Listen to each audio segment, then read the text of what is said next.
Maritime and offshore companies across the region are in Singapore to discuss key issues such as the lack of labour and net zero objectives.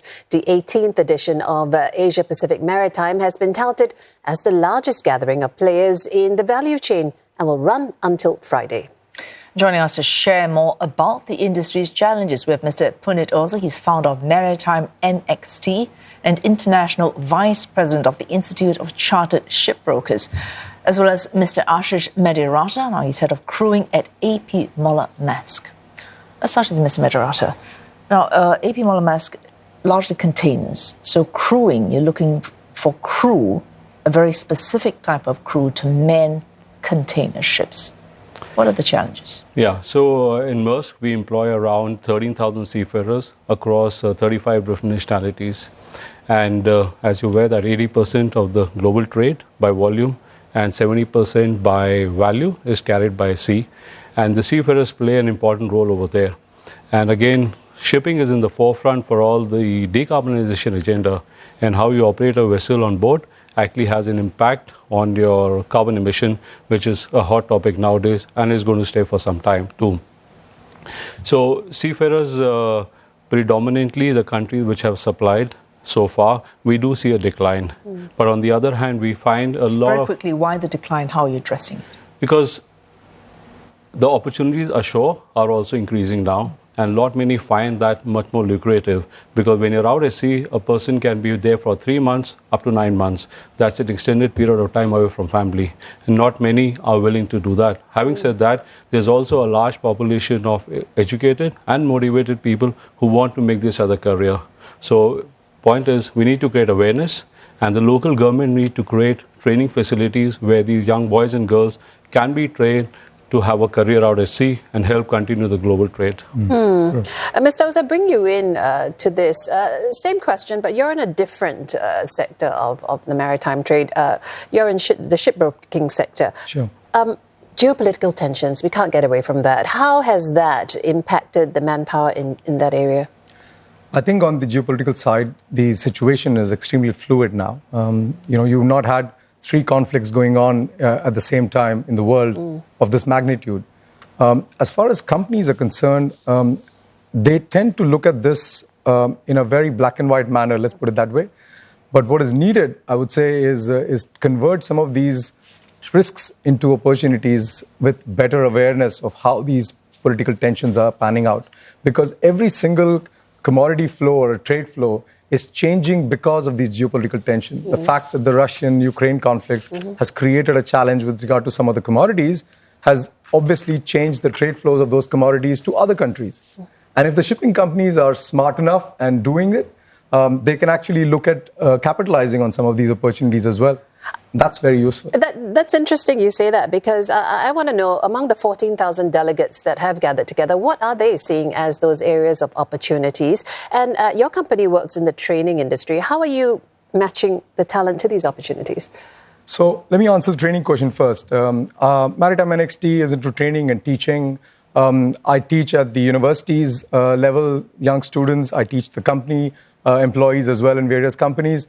And I actually focus on geopolitics and trade flows. And that's a course which has basically become very interesting. It's really awareness of what geopolitics can bring about in terms of changes and how you can capitalize on those changes, as I said.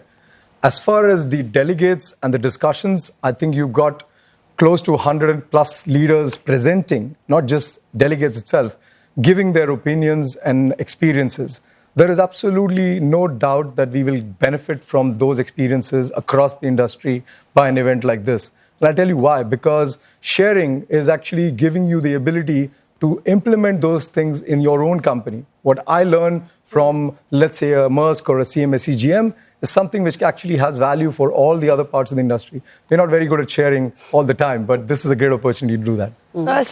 Let's pick up on what Mr. Oza mentioned. Now, he talks about giving classes on geopolitics, how to capitalize on changes in those geopolitical structures in the world. When you talk about local governments giving the right kind of exposure and teaching to young people to draw them into careers in your company, as an example, how does geopolitics even feature in those classes? Yeah, so what we have to look at is where is the potential for us to get the seafarers tomorrow, right? Where is a young population over there? And then to create awareness for these young boys and girls, as I mentioned before, is to say, there's a career, right? And then we need to spread our risk across. If there's some impact happening on one place, we should be able to mitigate it. Because come what may, let's take an example when we had the COVID pandemic.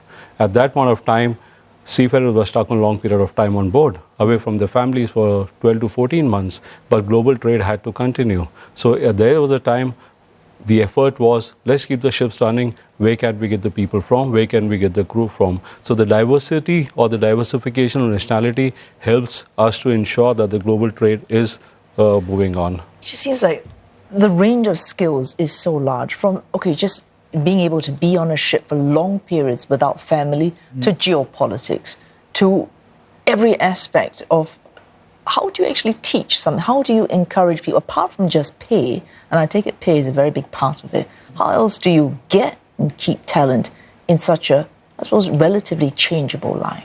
Yeah, I think it's a very good point, right? So you show to them what is the benefit or what is the contribution they have. What is the benefit? The benefit for them is the global contribution, right? They are part of a journey where they're involved in everything. So again, technology is advancing. So we have now people working on dual ships. So methanol vessels which are out working on carbon emission free. So when they're sailing out at sea, the contribution they make is far more beyond what can be done. But not that awareness is not there for everyone. So what we are trying to do is reach out to school, tell the boys, if you sail out at sea, this is where you contribute to the global economy, global trade. You are working on the emission thing. And then once you you travel the world, you have learned from different cultures. I noticed you mentioned boys. What about the girls? Yeah, I think it's a good point there, right? So shipping traditionally has been male-dominated, whereas it's very good to see that it's been recognized that the women have a large role to play. So as of today, just 2% of the seafarers' population is women, while in Maersk, we are at 4%. So we have had women seafarers for a long time in Maersk, and at senior ranks, captain and chief engineer, and performance is excellent. So what I firmly believe that in time to come, we will see an increase in women seafarers out at sea.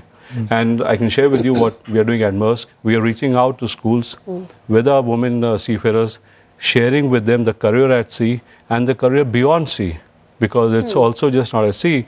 After a few years, you can move ashore in shipping companies and government authorities and everywhere over there. And also important there is that on ship you have people from different cultures.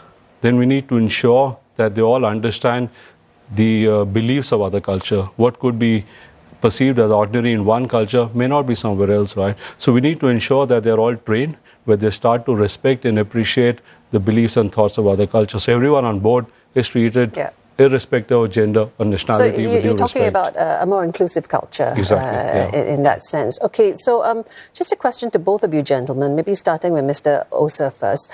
What more needs to be done to fortify the sector against, future disruptions? Sure.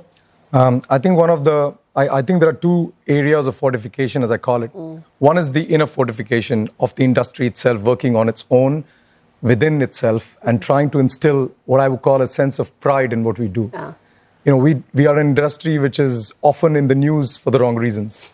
It needs to actually highlight what it's done well. Institute of Chartered Shipbrokers is actually looking at that on a global level, and obviously that's great for the industry to highlight itself. I believe that fortification will make sure that people are more resilient to these kind of changes that are going on, because they genuinely believe that this is an industry which is taking things forward.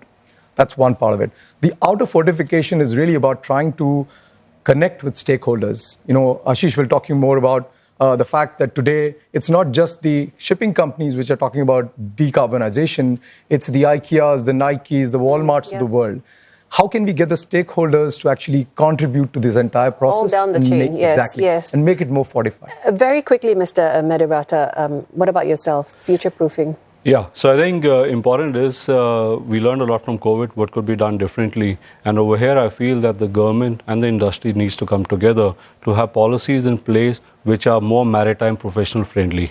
Is to, have borders open when time comes there. And also is mental well-being of the seafarers important. And a lot needs to be done on that. and how do we make them resilient? How do we have them supported when they're on board, where they're able to overcome all of these things? Thank you, gentlemen. Very interesting discussion. We've been speaking there with Punit Oza, founder of Maritime NXT and International Vice President of the Institute of Chartered Shipbrokers, as well as Ashish Mediratta, Head of Crewing at AP Moller Maersk. Thank you both. Thank you very much.